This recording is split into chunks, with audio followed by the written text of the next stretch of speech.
अस्सलाम वालेकुम नाजरीन, मैं हूं नासिर अली तनोरी CID न्यूज़ के एक स्पेशल प्रोग्राम के साथ। नाजरीन, कोरोना वायरस के हवाले से जिस तरह पूरी दुनिया में इस वक्त वबा फैली हुई है और पूरे पाकिस्तान में लॉकडाउन है, ज़िला मानसेरा में भी लॉकडाउन है, बाजार बंद है, ट्रांसपोर्ट बंद है और पुलिस की जानिब से हर जगह नाके लगाए हुए हैं। आवाम की सेफ्टी के लिए ये सारा काम हो रहा है। इस वक्त मैं मौजूद हूँ यहाँ पर बिसियाँ के मकाम पर, यहाँ पर फॉरेस्ट चौकी है, यहाँ पर मैं मौजूद हूँ और पुलिस के जवान यहाँ पर जो हैं वो एक यहाँ पर नाका लगा हुआ है। यहाँ पर एडिशनल SHO यहाँ पर मौजूद है, मेरे साथ इरफान साहब हैं और इनकी पूरी टीम यहाँ पर मौजूद है। और जो लोग यहाँ पर बालाकोट इंटर हो रहे हैं उनकी स्क्रीनिंग भी हो रही है, यहाँ पर सैनिटाइजर से उनके हाथ भी धोए जा रहे हैं, गाड़ियों को चेक किया जा रहा है। तो एक बड़ा ज़बरदस्त माहौल है और आवाम के लिए। और यहाँ पर मैं ये भी कहना चाहूँगा, जिस तरह मैं हर प्रोग्राम में कहता हूँ कि ज़्यादा से ज़्यादा घरों में रहें और जो हाथ हैं वो अपने साफ़ रखें, सैनिटाइजर से अपने हाथ साफ़ करें। यहाँ पर इरफान साहब मौजूद हैं, इनसे बात करेंगे और इनसे पूछते हैं कि यहाँ पर इन्होंने ये जो इस वक्त एक चौकी में यहाँ पर ये गाड़ियों को भी चेक करते हैं, तो किस तरह का माहौल है ये देखते हैं। जी इरफान साहब, यहाँ पर हमने नाकाबंदी की है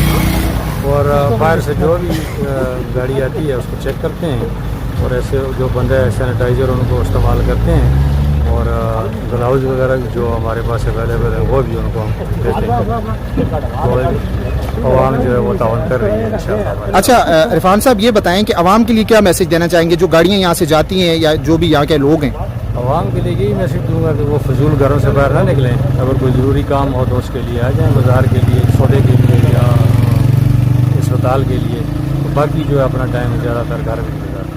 जी नाज़रीन, बिल्कुल जिस तरह अभी एडिशनल SHO हैं इरफान साहब, उन्होंने भी बात की और बड़ा ज़बरदस्त उन्होंने भी मैसेज दिया कि आवाम जो है ज़्यादा से ज़्यादा घरों में रहें। और यहाँ पर जो इस वक्त बिसियाँ ये फॉरेस्ट चौकी है, यहाँ पर जो पुलिस के जवान खड़े जो लोगों को रोक रहे हैं, ये बिल्कुल लोगों के लिए मसाइल नहीं है, यहाँ पर लोगों की सेफ्टी के लिए यहाँ पर खड़े हुए हैं। जो लोग बात कहते हैं कि जी हमें पुलिस की जानिब से तंग किया जा रहा है या मुख्तलिफ इस तरह की बातें की जा रही हैं, तो इस तरह बिल्कुल ना करें। इस वक्त एक वबा का समा है और आपको ये भी मैं बताता चलूँ कि जो कोरोना वायरस जो है, कोरोना का जो वायरस है वो एक जो तंदुरुस्त फेफड़ा है वो देखता है। जब एक बीमार जो इससे मुतासर होता है कोरोना वायरस से, उसके बाद जब वो बीमार होता है तो ये वायरस उसके जिस्म से निकल जाता है और उसके बाद वो वायरस ढूंढता है कि उसको एक जो मजबूत फेफड़ा है, जो तंदुरुस्त फेफड़ा है वो मिले और वो फेफड़ा ढूंढने की कोशिश करता है। तो आप उसको वो मौका फराहम न करें और ज़्यादा से ज़्यादा जो है घरों में रहें और सैनिटाइजर से हाथ धोएं और सफाई का खुसूसी ख्याल रखें। मुझे दीजिए इजाज़त, इंशाल्लाह एक नए प्रोग्राम के साथ दोबारा आपकी खिदमत में हाजिर होऊंगा। अल्लाह हाफ़िज़।